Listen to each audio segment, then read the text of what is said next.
What's up, everyone? This is Anthony Pompliano. Most of you know me as Pomp. You're listening to Off the Chain, simply the best podcast in crypto. Let's kick this thing off. Joe McGill is the founder of CyChain and a former investigator at the Secret Service. In this conversation, we discuss what the Secret Service does, how investigations work, what Joe has seen criminals use crypto for, why law enforcement is quickly catching up to the nefarious activity, and what Joe is building at Sidechained for these law enforcement professionals and regulators. I really enjoyed this conversation, and I hope you do as well. I'm super excited about this conversation because you've lived a life that most people only watch in movies. But thanks so much for coming to do this. Yeah, thanks for having me on. For sure. All right, let's go back pre-crypto. You used to be in the Secret Service. Maybe talk to us about how did you get to the Secret Service, and then we can get into kind of what people do there. Yeah, so it's crazy. Back in 2008, before we had all this instant internet stuff, I used a paper application and filled out about 50 pages of an application, mailed it to the Nashville field office for the Secret Service, and went through the interview process. Took about a year after polygraphs and all that fun stuff, and then training. And that's how I got started on the uniform division side. Eventually transferred as an agent out to San Francisco, and that's how I got into crypto, was on their electronic crimes task force squad. Got it. And so let's talk a little bit about the Secret Service in general, because I think most people think it's, dudes in suits and ties protecting the president, which obviously is one part of the job or the organization. But what else does the Secret Service do? Yeah, so they're initially founded to combat the nation's infrastructure of counterfeit currency, and that's still a very big mission for the Secret Service. But they also, of course, do protection around the campaign year. I feel bad for all the current agents because I know what it's like. They're going to be away from home almost the entire year. But in addition to that, they do a lot of financial crime stuff based on cybercrimes, network intrusions, credit card theft. They're really good at credit card market type stuff on the dark web. But yeah, most people think suits, earpiece, and sunglasses, and that's just part of it. That's the sexy Hollywood version. Right, right. All right, so as you're doing that, you get out to San Francisco. You're on this electronic task force. Is that what you said it's called? Yeah, it's Electronic Crimes Task Force. They're all over the United States, and the mission of that is basically to network with fintech partners, institutions, local and state law enforcement agencies. And so it's a very large network where they can expand their investigation capabilities in whatever region they're in. Got it. And how does crypto play into that? Because this is what, 2010 or so that you're doing this? Like at what point do you guys come across Bitcoin or crypto, and kind of why did it catch your eye? Yeah, so I started on the crypto side in 2014. I had a brief lapse where I left the Secret Service and then decided I want to go back for more. So more pain. So 2014 went back and started on the counterfeit squad, and then switched to electronic crimes. And what's interesting, when I started researching dark web and cyber stuff, I started coming across this thing called Bitcoin. Had no idea what it was, and then started researching it, listening to all the the crypto OG podcasts and blogs, and seeing what they had to say, and then started trying to figure out a way where I could use Bitcoin in my investigations to target cyber criminals. Mm-hmm. And I found it's a great way to track people and on the cyber side. Yeah, and what's interesting to me is we've seen this now. So I had Patrick O'Kane from the DA come in and talk to a bunch of other folks who are either current law enforcement or former. And what ends up happening, it sounds like, is two things. Either one, the criminals are using it, so then the law enforcement side has to get caught up, right? What is this thing? How are they using it? It's not like they're using regular bank accounts, so I've got to figure out how to kind of do my work and investigate on this side. Or the second is that they're actually using it as a carrot, right? And they basically are putting it into the system, sending it to somebody, and then understanding that person's unsophisticated and that they're going to be super trackable as they send Bitcoin around the world. At the Secret Service, was it more you guys getting pulled in because you were seeing criminals use it, or was it more of, hey, let's actually start to use this in investigations, but we initiate kind of the use of Bitcoin in that investigation? So, or both? It was a little bit of both. So a lot of people think that the U.S. government may target Bitcoin or cryptocurrency, and I can't speak for the U.S. government as a whole, but when I was at the Secret Service, we did not target crypto or Bitcoin or anything like that, but we targeted individuals that used that currency to launder the proceeds of their crime and take advantage of their victims. Mm-hmm. There's also a necessary tool to be active on the dark web. Mm-hmm. several years ago, Liberty Reserve was a big thing, and then you have e-money type things in Russia and other places. But Bitcoin is king. It's most liquid. Privacy coins are out there, but at the end of the day, if you want to be a user on the dark web, Bitcoin is the way you need to transact. And so that's how we got into it, was so we could be more effective in our crimes and come into the 21st century, just because that's what you got to do to be really good on the dark web, is be able to integrate that technology. Yeah, and so let's spend a little bit of time on the dark web, and we'll get back to Secret Service. What is the dark web, right? I think people hear that all the time, and it's like this big scary thing, but like, what exactly is the dark web, and like, why are people using that versus the traditional internet? Yeah, it's interesting because there's the whole privacy aspect of using the Tor browser for dissidents, journalists, missionaries trying to evade authoritarian regimes. And then you have the other aspect where you think of the dark web, where you can get on there and look for stolen credit cards, data breach information, anything that you want basically that's illegal, you can get on the dark web. And that's through the same browser. And so we would target specific crimes that were within the Secret Service scope, and then we would go after those people wherever they were at, as long as we had some type of connection to the United States. Got it. And the thought process on the dark web is simply it is a less trackable or traceable use of the internet, and it becomes harder for law enforcement to find the IP addresses and locations and names of the people involved, et cetera. Is that generally right? Yeah, that's generally right. The Tor browser has an IP relay type technology where the proxies are very easy for criminals to get behind, but it's also used by people that are very interested in privacy as well. But on the dark web side, they're getting on the Tor browser, they're using VPNs, and so they're making it very hard to capture that digital footprint.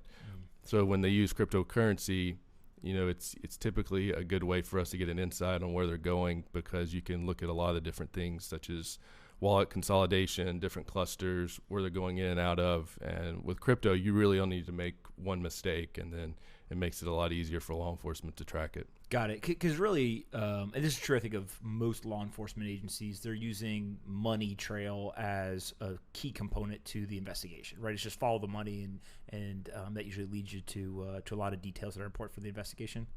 Yeah, that's exactly right. If you think of old school investigations like money laundering and stuff, and it seems almost antiquated when you get into the Bitcoin world because it's so fast. The money laundering scams, you go to a bank, you look at where it went, and then if it went to a certain country and you didn't catch it, you may be able to get it, but you'd have to go through mutual legal assistance treaty and MLAT with that country if you had it, and it could take years or months to get that money back. But with crypto, you see it happen, you coordinate with the exchange, you send them legal documents, and if you catch it in time, you can freeze the money and you can get it back to the victim. So there's a lot of really good use cases for Bitcoin out there, and it's not as bad as what people think, is what I found during my experience. What percentage of the Bitcoin usage do you think is criminal activity? Like, do you think it's a material, 50%, or do you think it's much lower than that and kind of single digit type stuff? I think it's single digit. I've never done a study, but if you looked at companies like Elliptic and Chainalysis, they put out data in the last, year that said, based on X amount of transactions, I think Elliptic found that 2% of, I can't remember what it was, but an obscene amount of transactions was actually dark web related. And in my experience, it's typically just criminals taking advantage of individuals that are not as good in their cybersecurity. But yeah, it's a small percentage. It's not like the dollar or other currencies where you think about it's laundered all over the world, used by cartels, organized crime, and cash is king, and it's the most laundered currency out there. It's not a popular thing to say, but Bitcoin's only a small percent for crime. Yeah, I think the numbers, it was like the UK Office of Drug Enforcement or something did a study, and it was like $2 trillion a year is laundered through dollars, which is it's a pretty crazy number, right? Could you imagine that going through Bitcoin, $2 trillion right now? Yeah, because really, crypto in general, let's call it a $250 billion market cap. So you're talking about, 1/10, give or take, of all of the laundered money in the fiat system is the entire market cap of crypto. Not even Bitcoin, just all crypto. Yeah, that's crazy. It's pretty nuts. All right, so you're at the Secret Service. You start to see, hey, Bitcoin's going to be important here. What are those early conversations like where you're talking to either superiors or peers and you're like, hey, this Bitcoin thing? Are people open-minded to it? Do they just think it's all bullshit? Like what was kind of the reception? So I lucked out in my situation. I had a non-traditional path to the Secret Service. Typically, you get hammered your entire career with protection. I lucked out where we came in contact with an individual that agreed to work for us full time in San Francisco. And so that person spoke some critical languages and showed us the importance of crypto on the dark web and being able to target these actors. And so had a really good boss there that was very pro what can we do to make the team better. He's very innovative. And so that helped us out as far as, we wrote up a proposal, told what we wanted to do, got approval. And then from there, it went nuts. I mean, my entire, 4 years in San Francisco, it was just nonstop, especially once 2017 came, the ICO craze. I mean, we were tripping over scams. We couldn't keep up. Really? I mean, it was just wild. And so when you say somebody wanted to work full-time, is this somebody who got hired as a Secret Service person, or is this more of what I'll consider somebody who is working as an informant for the Secret Service? So they got in some legal trouble, and Got it. we agreed to work some time off, and so, but the individual was. That's a very nice way of saying it. Yes. So individual was very smart, very talented, and wanted to do the right thing and helped us on a lot of good cases. And I feel like when I worked with this individual, I got a master's in crypto because That's awesome. He taught me everything he knew from his previous life, and that helped us do investigations and catch a lot of really bad people. Mm-hmm. And how much of the things that you were seeing can we put in the category of scams, fraud, things that are happen in every market, right? But it's really bad people doing bad things, but they're more manipulating others versus what I'll call hardcore criminal activity, like drug dealers and kind of hitmen and things that are more violent related. What would the breakdown of the things that you guys were looking at kind of across those two categories? So most of it was complex financial and cyber investigation. So we would sometimes target the big buzzwords, transnational organized crime groups, and those were groups of individuals that operated almost like a business. So their infrastructure would be, you have a company, they have one guy that does maybe builds a website, you have another guy that handles the cash outs, you have another guy that's a Western Union mule, you have another guy that recruits people on the dark web to do text messaging or whatever it might be. And so they're usually very well-oiled companies but they're criminal organizations. And so that's what we target. Got it. And can you give me an example of what they would be doing? Let's say I came in contact with this company or these individuals. What's their pitch to me, or how do they scam me, I guess? So it's very common on some of these really good criminal forums where they'll be looking for people to do cash outs or drops. And so okay. What are those? So cash out would be, you have a phone and they say, okay, we're going to send you SMS text messages with information, and you need to be the person that cashes out the money. So you may have a guy overseas in certain countries that are known for cyber activity, recruiting people in the U.S. to take over accounts to cash out the activity, or to open up an account in their own name and try to move money through it. And so you'll see these criminals just open up accounts like crazy. Really? Yeah, it's pretty wild. And so the thought process is, if these bad guys come to me and say, hey, go open up a Bank of America account, we're going to send you some money, cash it out into physical cash, and then at some point leave it somewhere or somehow get it to them, so that they essentially are laundering it through my name, my account, and so it throws off investigators, et cetera, who are looking for maybe the bad guys, but instead the money came out through me. Yeah, that's exactly right. And sometimes they would use, Western Union to send it back overseas, or they would actually buy a Bitcoin, go to a Bitcoin ATM, send the Bitcoin back overseas. But that's kind of starting to, I think that I would call that the old school financial network. And those same crime groups have shifted to those same tactics, but in cryptocurrency. So you're seeing verified accounts now being for sale, people selling their KYC on Craigslist, and criminals are using it. And so it's been interesting seeing the exchanges shift their tactics on security and KYC over the last few years to where they're getting really good at catching a lot of this fraud. Yeah. That's crazy that somebody gets a KYC and AML'd account and then turns around and says on Craigslist, I'll sell you basically the username and password, right? Yeah. So I say Craigslist generally, but it's more dark web forums. But, I had a case that was very interesting. It was it was one group of individuals, and they had created over 50 phishing websites that looked like exchanges. So you go to Coinbase.com, you thought, but maybe it was an E instead of an A. You log in with your credentials. the 2FA would go right to the attackers, and so they were ready to log into your account and just drain your money.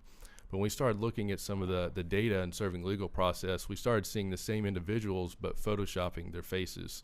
So you'd see the same guy in his button-down shirt or a hoodie, and then you'd see a different face on it at 7 different exchanges. And this was before they were using very technical data methods to analyze your face and do the spinning stuff. And so it was wild, and that was in 2017. And so I think the attackers are generally one step ahead always. So what they're doing now is probably something we'll figure out in 6 months. Yeah, and it is funny, right? Because it used to be the static photo, and now it's more of like a live type situation, or they even want to get onto Skype or something Right. to talk to you, and all of that is interesting because I'm sure you saw, like in Hong Kong, these protesters had essentially what's like a visor, and that visor had a projection camera, and it could project the look of a different face onto your face. Right. Now, it looks like it's projected, but it's really there to defeat the facial recognition software that the cameras, etc., have.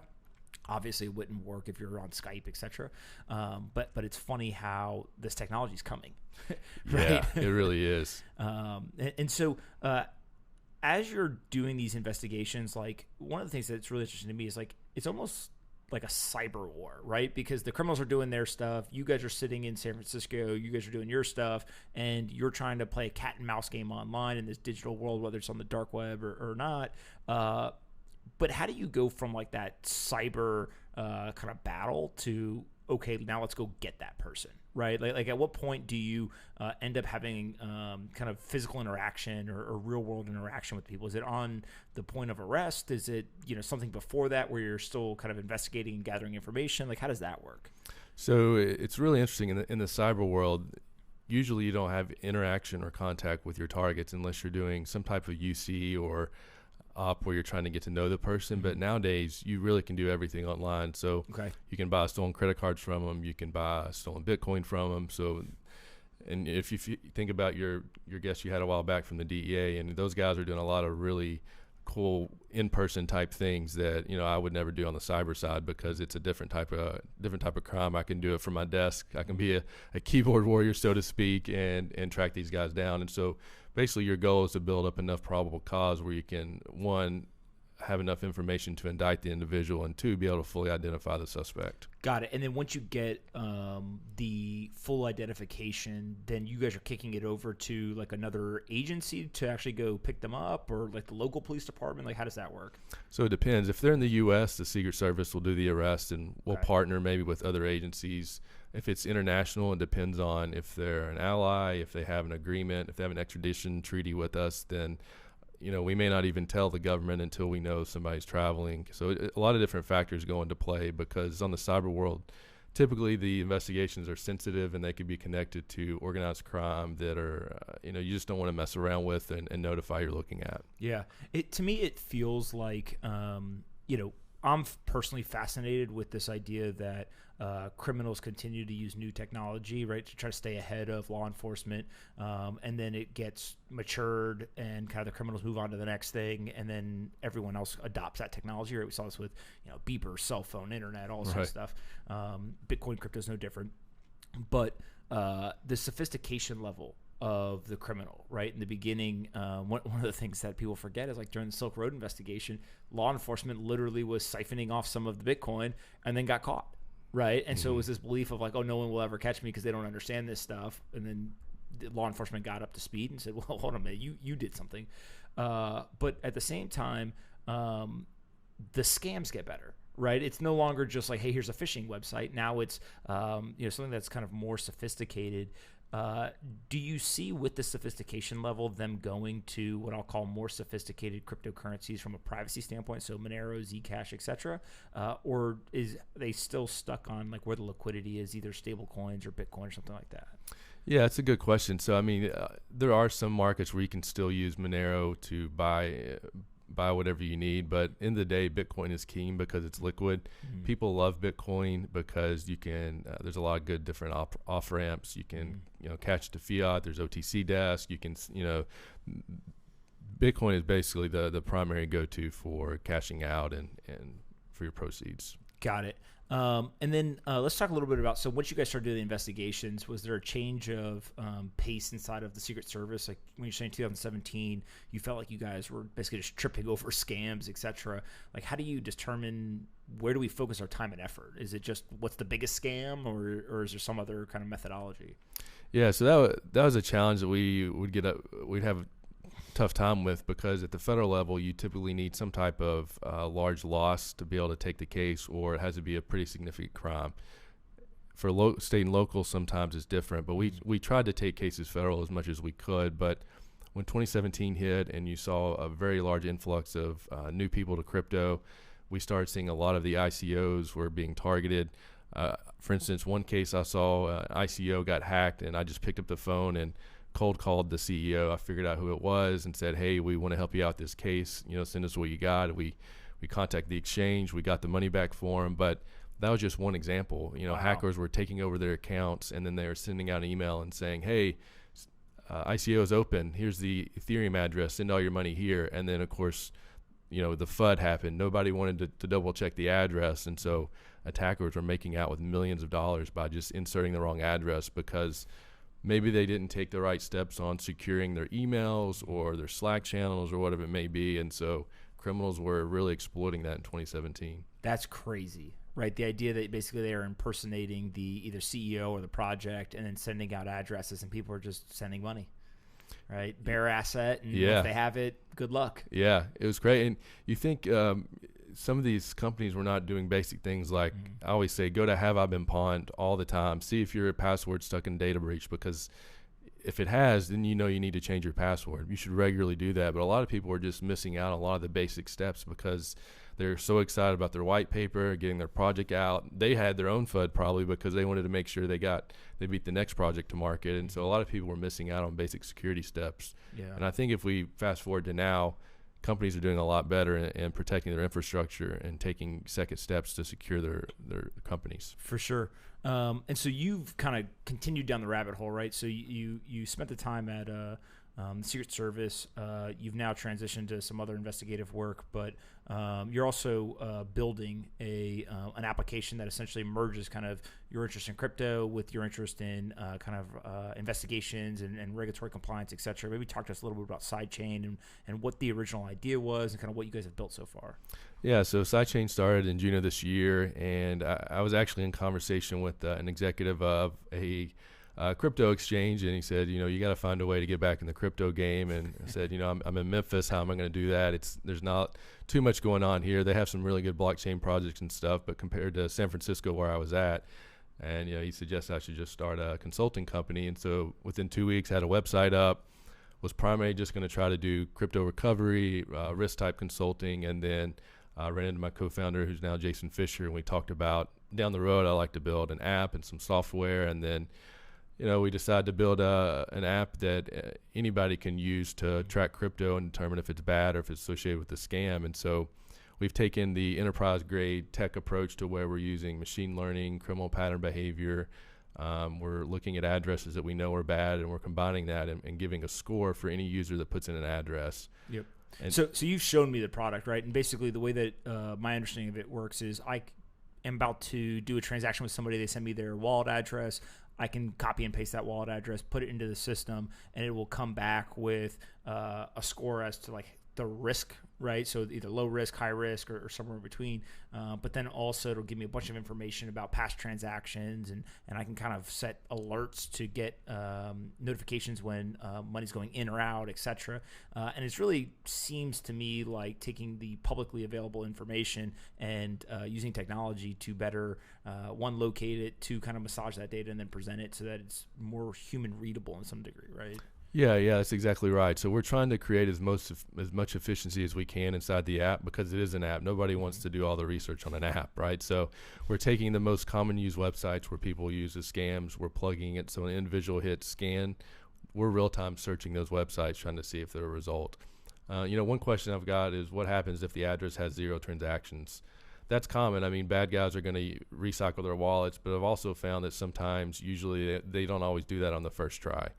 So we may not catch the first scam, but if someone gets scammed and they report it, we're going to catch the second, the third, and the fourth, and they're going to have to keep reshuffling. But as they move their money, we're eventually going to find their consolidation wallet, and it's just going to continually open leads. Yeah. So the first part you said there about the scan is basically within the app, there's this button that says like scan the dark web, right? Right. And what's happening on the back end is when I press that button, you're taking that wallet address and you're scanning, I'm assuming hundreds, if not thousands of websites and various locations for has this wallet address been presented anywhere? So it could be on Twitter, it could be on the dark web, etc.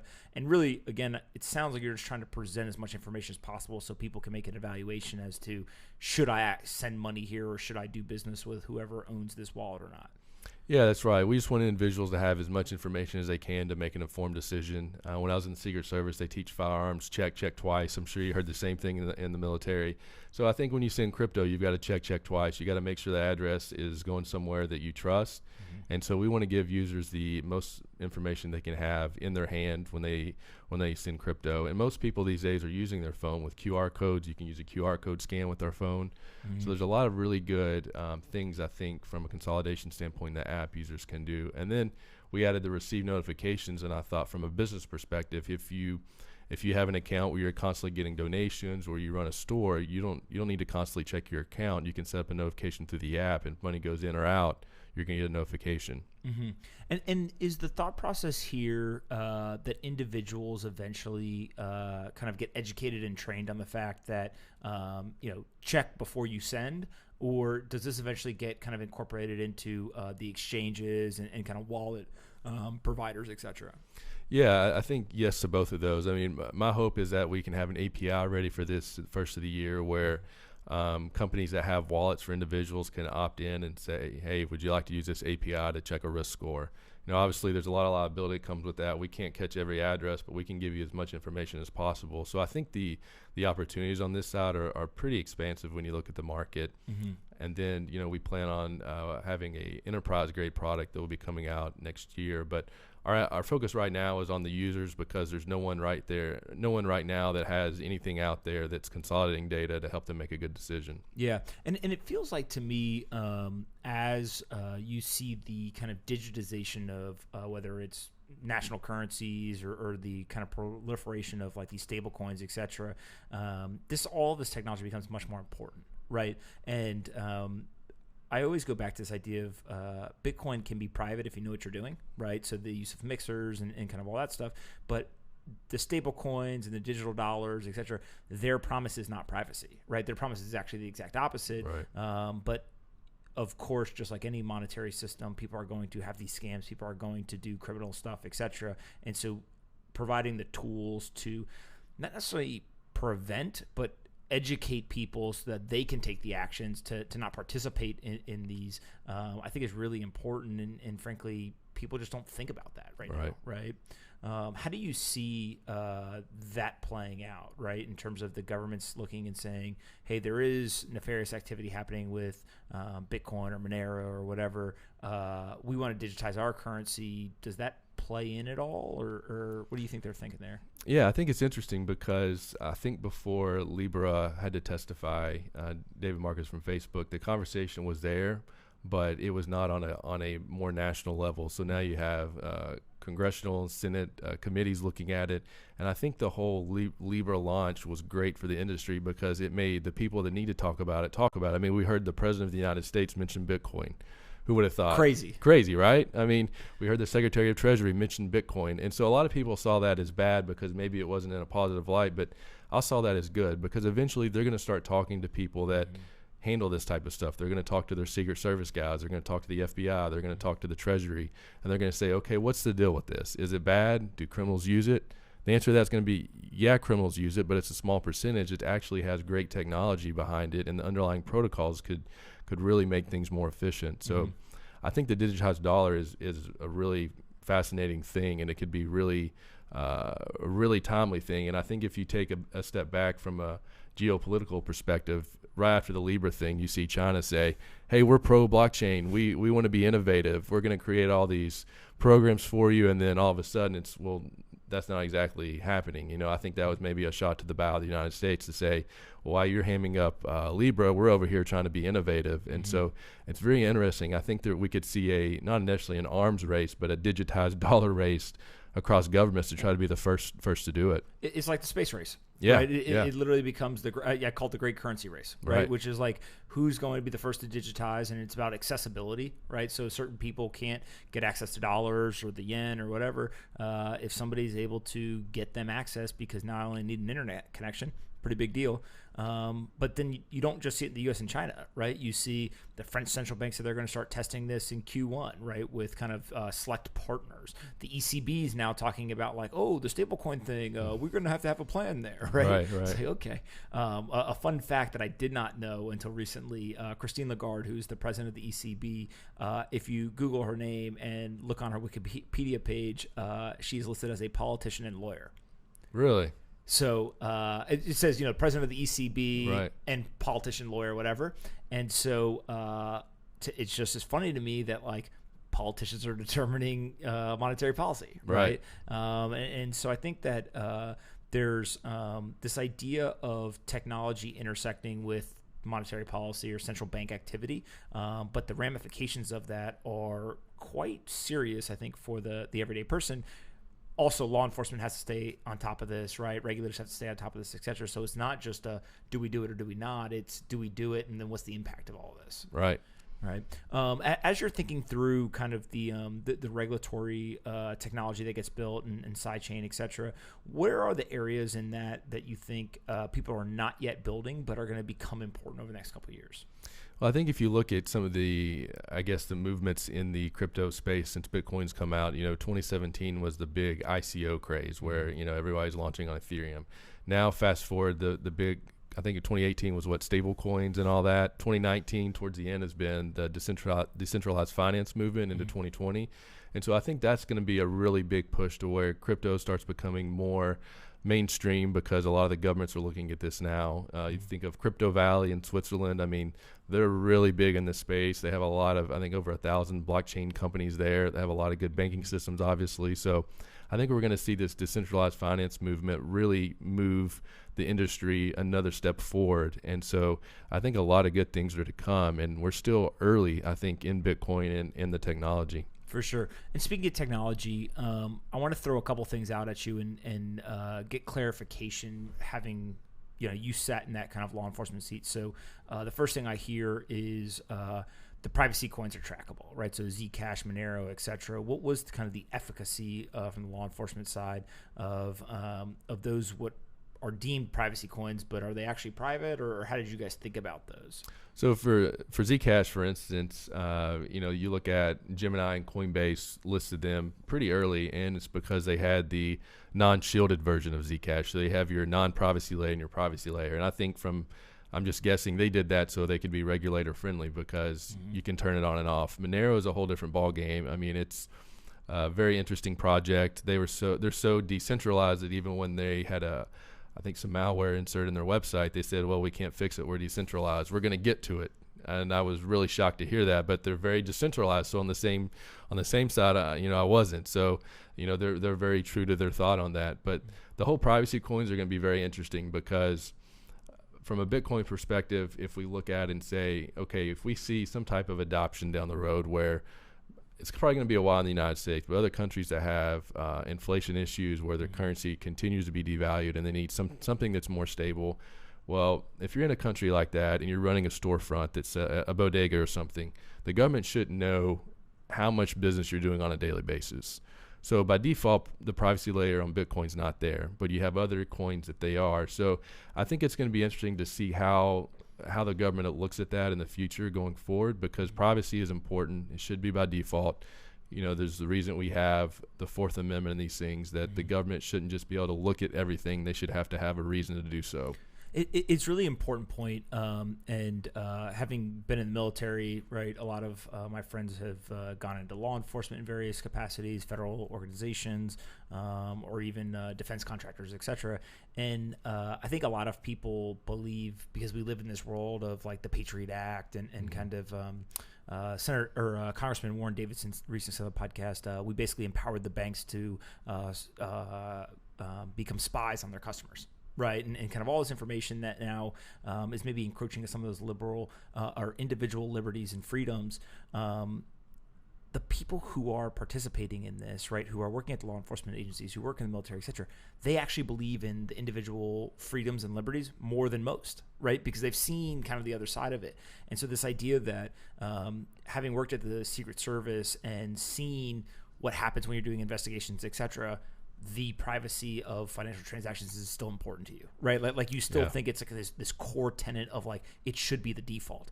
And I think that for those people who've never talked to somebody who's had your experiences or kind of worked in those organizations, they're like, oh, those guys don't care about privacy.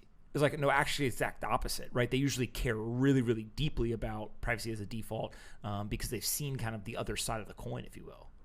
Yeah, you're exactly right. And I think 10 years ago when we thought about this whole privacy thing, we never, there were probably some early people that said, hey, this is going to be a problem. But certainly 10 years ago, I didn't think about all this stuff about how big privacy was going to come into play on electronics, your everyday. If you think about your app, everybody's always tracking you in some form or fashion. So you can't shut it off. You can't shut it off. You really can. And so from the privacy perspective, I think we're really in a critical point, especially in the United States, of what we're going to do.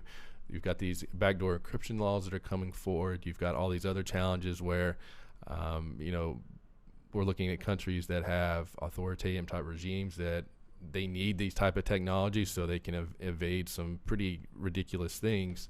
So I think we're in a very interesting challenge to see how we're going to respond. And privacy is definitely a paramount of what we were founded upon. You know, you think back several hundred years ago and what we were founded upon and things that we're supposed to be living by. So I've got faith that we're going to do the right thing in the long run, and that it's just going to take time to play out because governments are bureaucratic by nature. They've got to make sure that everything's right. And so I'm confident we're going to get to the right place. It just may take some time. For sure. What about mixers? Like how did you guys think about the mixers, either as for you guys to use or as other people that maybe you were investigating were using them?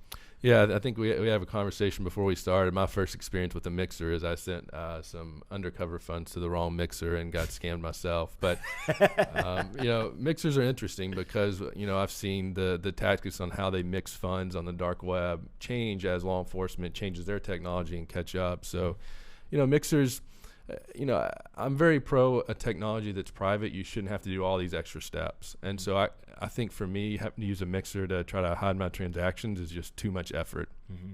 And there's a lot of risk. But it's important if you're one to hide your transactions. I get that for privacy. But from a criminal perspective, mixers are only going to continue to improve, and it's going to be a challenge for law enforcement.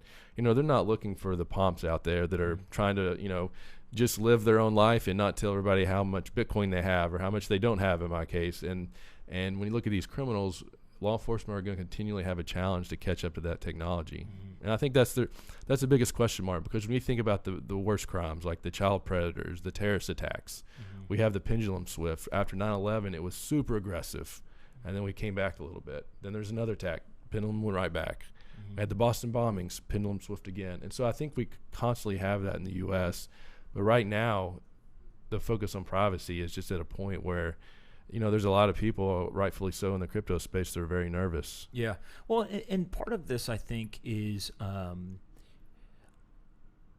don't think a lot of people disagree on what the intended end result of all of this is, right? So we want to prevent terrorist attacks. We want to prevent criminal activity. We want to basically provide safe, fair marketplaces. Like all of that as a intended end result, we all generally think is a good thing. Right.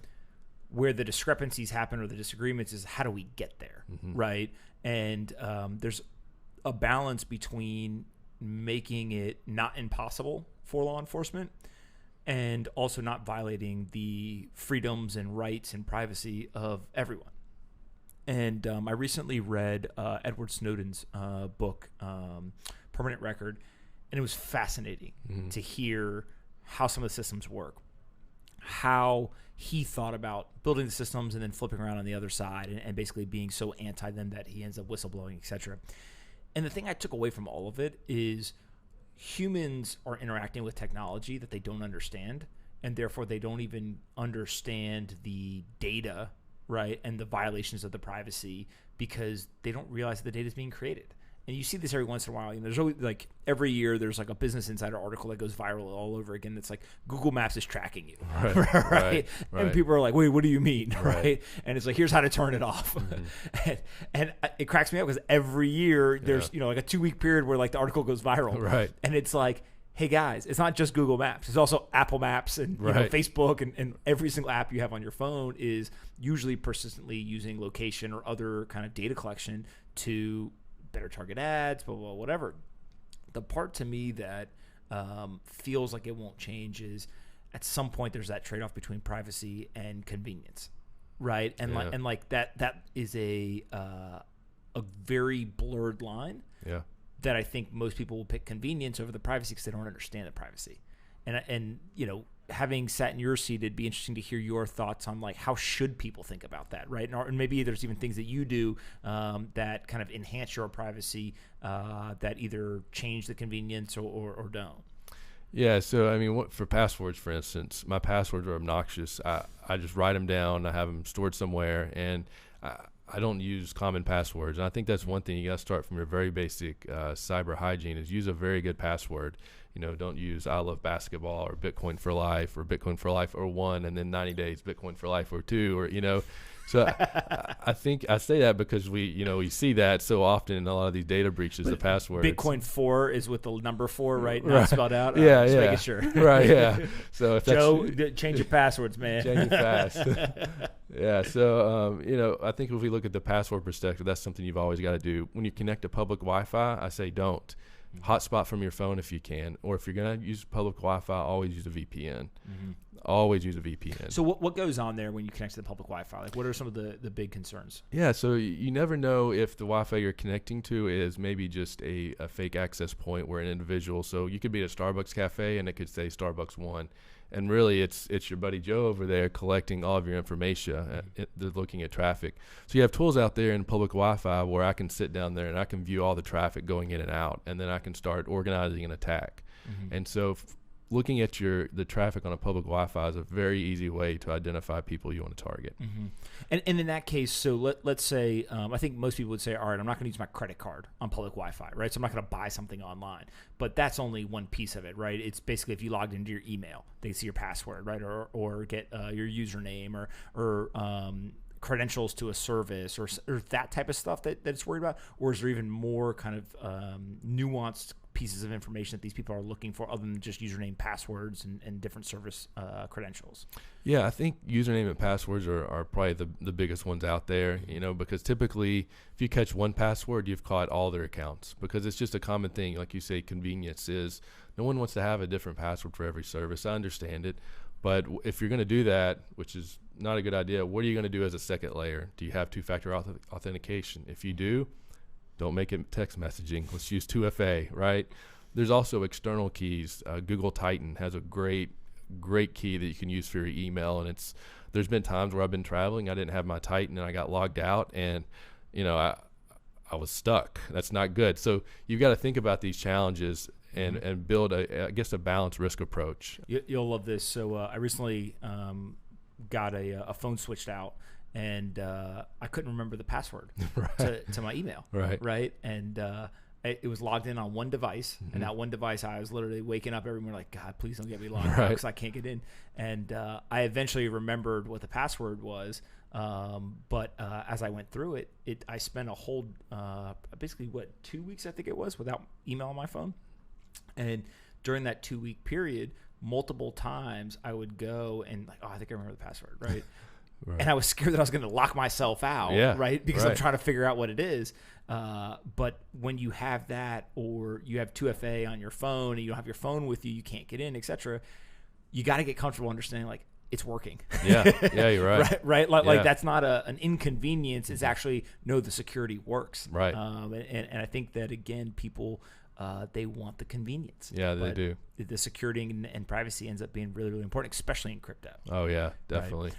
Well, did you guys deal with SIM swapping at all? Do you guys see that a lot? Yeah, so, a lot of I guess in Silicon Valley area, you have a lot of big-time CEOs that are very interested in crypto. And so we would see these bad actors that would just target these individuals relentlessly, and they would SIM swap their phones. There's a very good task force in, I think it's Santa Clara. I can't remember the name. I'm sorry if they're listening. Maybe React, but best in the country in my opinion. They're doing a lot of really great work at targeting these SIM swappers.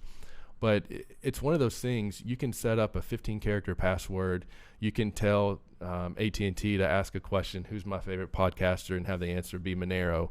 But at the end of the day, it comes down to the insider threat. Is the employee, can they be bought? Who has access to the information? I had a conversation last week with a carrier, and I said, hey, I want to make my phone as secure as possible. What can I do? Well, you can build in a long password. You can have a question that has a different answer. I said, okay, now what happens if someone goes in the store with the fake ID? Well, they have to still get your questions answered right. And I said, well, what happens if the employee just gives them my answers? Well, I guess your system's defeated. So what am I supposed to do at that point? Sounds super secure, yeah. So essentially, there's a new company out there called Don't Port, and I've been talking to their CEO some. Don't Port? Don't Port. And brand new, he's just getting started out, but he's trying to tackle this industry where there's like a 10 to 12 step authentication port out process to where you've got to do all these different steps to swap your phone over. And it also comes with a $2 million insurance policy. And so I've been talking to him, trying to think if I want to do that or not. But, even I'm struggling with, okay, well, now I got to swap my phone over again.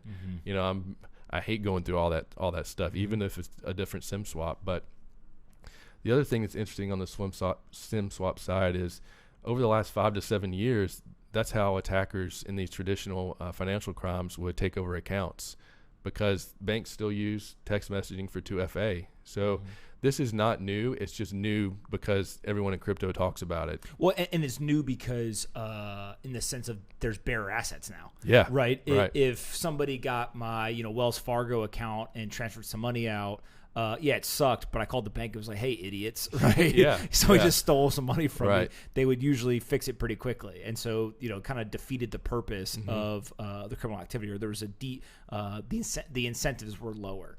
When all of a sudden, as long as they get the money, you can't get it back. Yeah. Huge problem, right? Yeah, and that's what's interesting is I'm wondering if there's going to be a time where right now exchanges are taking a step back and they're saying, you're your own bank, you're responsible. But Wells Fargo, you get scammed, you go to the wrong website, somebody steals your card, they give you the money back because they're FDIC insured. When you look at the Libra testimony, David Marcus made a comment, I can't remember word for word, but he talked about how they're going to look at how they can make their customers whole. And I wrote a very small blog on this, and I thought this is very substantial. This is great for the industry because it shows that there's a new player in town, and they're willing to look at a way to fight fraud and make their customers whole. And that's my struggle with the crypto industry right now is they say you got to be your own bank, but what happens when you're human? You go to the wrong website. Well, okay, you're out $5,000. And so I think there's some things that we're going to see in the industry over the next few years where they may be forced to do some things, or maybe there's going to be some that come out front and say, okay, we're not FDIC insured, but we've got our own insurance policy and we're going to do our own investigation. It's going to cost us money. We're going to have to hire 100 more people to verify you actually were defrauded, but we're going to do the right thing, and we want to make sure people are taken care of. Yeah, and you saw this with Binance when they got hacked, right? Yeah. $40 million or so, and then they basically had a fund that it was their own insurance policy, essentially, right? And they replaced it. But to me, it's really interesting too because the user interfaces and user experiences suck, right? So the whole idea of I'm going to send my Bitcoin to a random string of letters and numbers, Right. becomes pretty easy to screw that up, Yeah. right? And I always your point about like check and check twice. I think people know that they should do that. Right. I really wonder how many people are actually doing it. Yeah, Right? yeah, you're right. I don't think that it's as many people as people want you to believe are checking and checking twice that random string. But it's easy to send it to the wrong address, right? And all of a sudden, that's not fraud. That's just stupidity. Yeah. Right. And so should the exchange be on the hook for your stupidity, right? Or should you? There's people who are going to argue both sides of that, but I think that's a whole nother kind of can of worms, if you will, than just, hey, somebody scammed me. Oh yeah, agreed. Right. It's funny. I just remembered a story regarding SIM swaps. So a guy that I arrested several years ago ended up tracking me down a couple months ago on my personal phone, and I feel like I've taken some pretty good precautions, but. It's really funny. The person calls me up and say, "Hey, Joe McGill." Yes. Special Agent McGill, yes. Hey, this is so-and-so. How you doing? I'm like, well, hey, I'm well. How are you doing? Where are you so at wait, now? hold on. You investigated and arrested a dude. I'm assuming went to jail. Come back a couple years later and he calls you on your personal cell phone? Yeah. So what's going through your head at that point? It caught me really off guard. But, it's interesting. I had a good relationship with this guy. I wanted him to work full-time for the Secret Service. My mentality was, if you catch somebody that's really talented, it's just business. They let them do the time, but if we can make them work their time off and get more people that don't care that they're hurting victims, let's do it. Mm-hmm. And so it was an interesting thing. It's more of a professional business relationship, and crazy. It caught me off guard. My wife was in the kitchen and she looked at me and she could see my face. I probably was pale as a ghost, and if he hears this podcast, he's probably laughing right now. But yeah, it caught me off guard. I thought, I've done all these extra security precautions, but at the end of the day, if they want to find you, they're going to find you. Mm-hmm. Your digital footprint's been out there for 10 years. And, when I asked him how he did it, he's like, well, you arrested me in California, but have you heard yourself talk? You're definitely from the South. You're not from California. So he used my, my Southern accent against me to try to, take out states that I may not be, have lived in. So it was wild. Unbelievable. Yeah. Unbelievable. I'm always amazed at, there's some of these services, and I forget the name of them, but, I won't say who they are because I don't know if they'd be comfortable with it, but I know a company that their sales team, they've got these tools where they can pretty much get anyone's email or cell phone number. And now they're not doing anything nefarious with it. They're basically just going to harass the shit out of you for you to buy their service, whatever, right? But they showed it to me one day. And I was like, you start picking, the Bill Gates, right? Give me, right? That type of stuff. And obviously there's some people who the information's not there. But you'd be shocked that there's some pretty big names out there that literally you're staring at it. And I remember I said to them, what about this company? Google real quick, found the founder, and I said, give me their cell phone number. Mm-hmm. And handed it to me, and we called. Founder picked up. Wow. And it wasn't somebody that people would know, right? So it was just a thing. But I remember sitting there thinking, like, holy shit. Yeah. Right? Yeah. The ability to use a freemium tool, right? So you actually can do a bunch of searches for free before you got to pay, and get that level of information. And then once you have it, the pain that person would have to go through to switch the number, right, is pretty damn high. Oh yeah. It becomes this whole thing where, like, no wonder you get so many robocalls. Yeah. right. Like Jesus, they're doing this for a living, right? So it's pretty crazy to see. What's next for what you guys are building in terms of you guys kind of have what I'll call the address lookup and all the information along with it. But other than the API, what else do you guys want to build? So we've got an enterprise platform that's going to come out hopefully sometime Q2 next year, and so.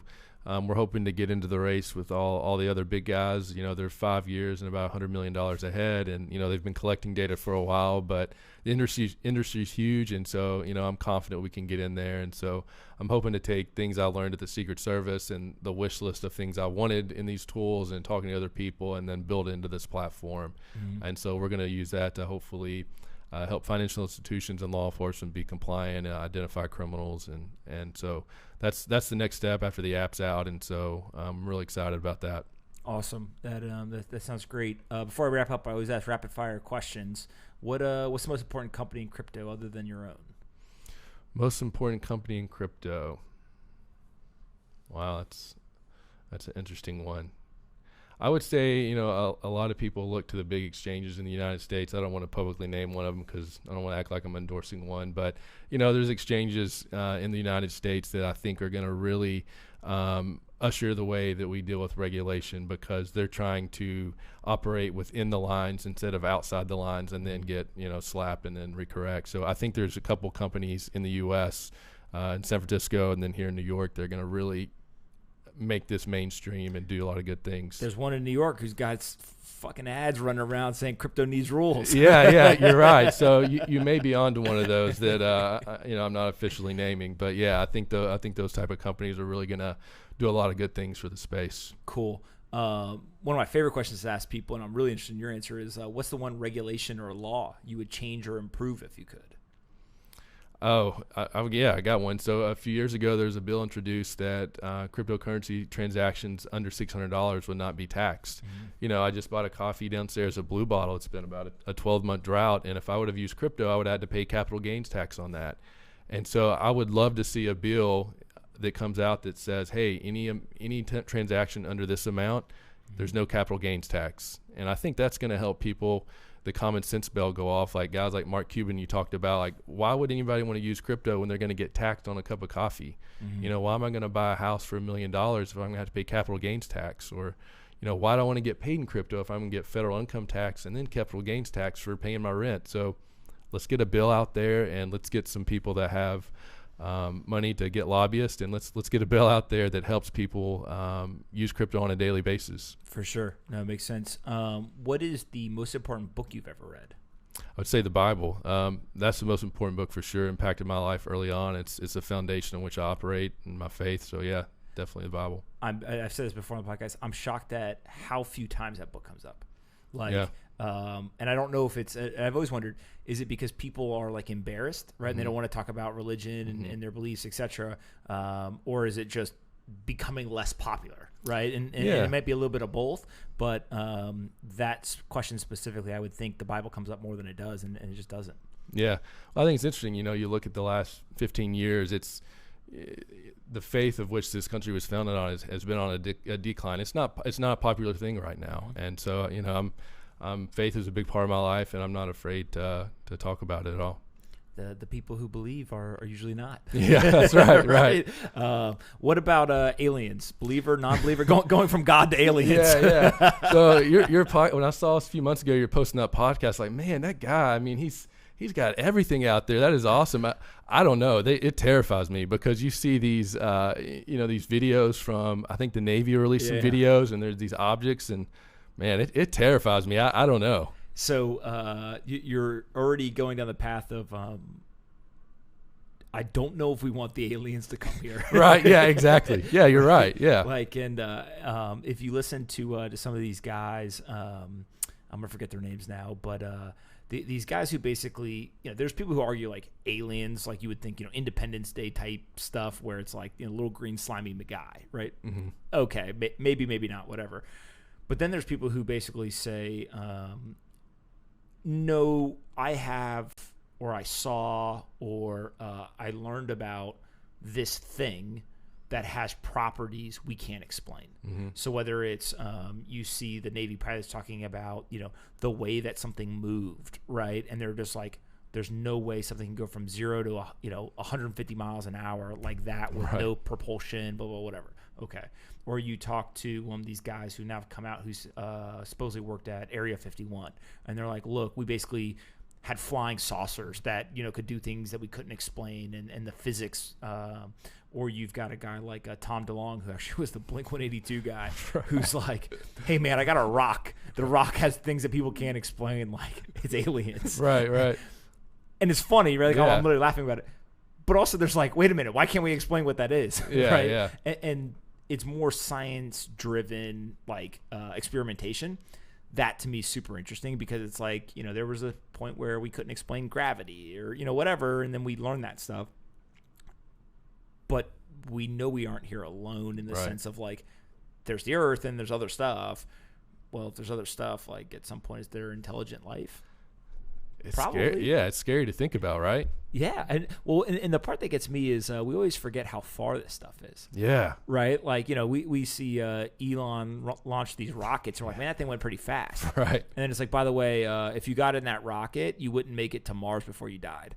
You're like, wait a minute, hold on, that's like 50 years. You're right, yeah. Like, you start to think through some of this stuff and understand how big it is. Yeah. It's like, oh shit, like how small we are, do right? We matter? Yeah, right. We're insignificant in the whole grand scheme of things, right? Well, and given your book answer, there's a guy, Bruce Fenton, who I love Bruce, but I'll give him a little shit that he's a little out there when it comes to some of his theories as to aliens, and he studies ancient aliens, which is the whole thing. Huh. But what he said to me is, he goes, look, every human has two questions in life: what happens after we die, and are we here alone? Yeah. And it's like, yeah, I think that's probably pretty accurate as to what people want to know. Yeah, you're right. Right. What one question you have for me to finish up? So, what got you into crypto? Oh man, there's a saying that I've heard a couple of people say, and I forget who originally said it, so I apologize. But I came for the money, and I stayed for the money. Right. Right. I came for the money, meaning there was some allure of there was profits, Right. right? And I think that probably draws in 95% of people. Right. And a lot of people don't want to admit that, Yeah. but that's what brought them in, Yeah. right? They came across, there's very few people I think in your shoes who like discovered it and become interested because it's part of their job, Right. Maybe that's becoming a little bit more popular today, but definitely not earlier on. But the I stayed for the money is this whole idea of we don't educate people on money, right? I wrote recently that like money is too dangerous an idea for school, Right. where Yeah. like we can't educate everyone on how the monetary and financial system works, Right. It's the Henry Ford quote. Like if everyone knew how the banks worked, there'd be a revolution before the morning. Right. Yeah, you're exactly Wait a minute, you guys right. are stealing wealth, right? Yeah. You guys are basically have a whole system built to enrich yourselves and screw everybody else. Yeah. And so I think that like that's one thing that Bitcoin has really done is educate an entire generation or some portion of that generation on what is money, how does it work, what is sound money, what are the downsides of the fiat kind of inflationary system, what are the other options, etc. And my hope is that price continues to go through these boom and bust cycles, and when it booms, lots of people rush in, Right. and yes, some people are going to leave, right, because they're only there for price, but there is a good amount of people who are going to stick around because of all the more structural issues around money, and I think we're seeing that play out, kind of through these cycles, but the nice thing is that the cycles get bigger now, Yeah. right? Yeah, That you're right. what used to be kind of 10,000 new people come in and learn about this stuff, now it's millions of people where Coinbase in 2017 was signing up 100,000 people a day. That's insane.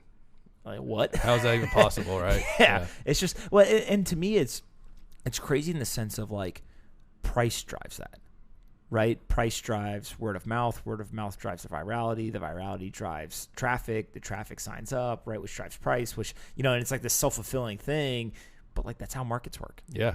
And so it's kind of like this time's not different, it's just like every other time, but people just got to remember that's how the markets work. Oh. So where can people find you other than your personal cell phone number, and more about the company? CyChain.com, and that's CyChain, CyChain.com. All right. Twitter? At Joe's, JOES _McGill, McGill. What's up with the S? Joe was taken. So you went with Joe's? I went with Joe's. That's actually pretty good. Yeah, so ended up buying a domain, Joe's McGill, as well, because hey, it matches my Twitter, and evidently Twitter is what runs the world now. Because is that going to be a thing now? If people aren't going to be able to get their social media handle, they're just going to change their name. I think they're going to have to, right? I mean, I would love to be Joe McGill, but someone out there took it. Somebody took it. Yeah. I will. I'm going to give a shout out to my guy at Pomp. This dude, I'm gonna keep calling him out until he knocks off the nonsense. He's got at Pomp on Twitter, on Instagram, etc. Come on. And he's blocked me. Has he really? Because everyone keeps tagging him, right? Yeah. So he finally DMs me one day and he goes, "How much?" Right? And I was like, "What?" And so I gave him my email. He emails me, and I'm like, "Why do you want to sell it?" He goes, "I'm getting off social media." I said, "Great, then just give it to me for free. Right, You're not gonna need it. Let's make a deal." He's like, no. How much? This is very valuable. I said, "Dude, look, you got about a market of one, right? Yeah. But I'm pretty much the only person in the world who wants this. Yeah. You and me. And if you're leaving, then it's gonna be worthless." And so I started giving him a hard time in kind of a playful way. And I went and I looked, and he's like a DJ, jockey in awesome. like on the radio Really? in Texas, and I think he's a pastor too. Wow. And I was like, "Man, you're killing life." Yeah, right. But I'm not changing my name. I'm just gonna eventually get the handle. So Joe's _McGill. That's right. Awesome, man. All right. Well, thank you so much for coming to do this. I really appreciate it. Yeah. And hope people go check out Sidechain, and then hopefully you guys can keep building it out. Yeah, thanks for having me on. I appreciate it. For sure.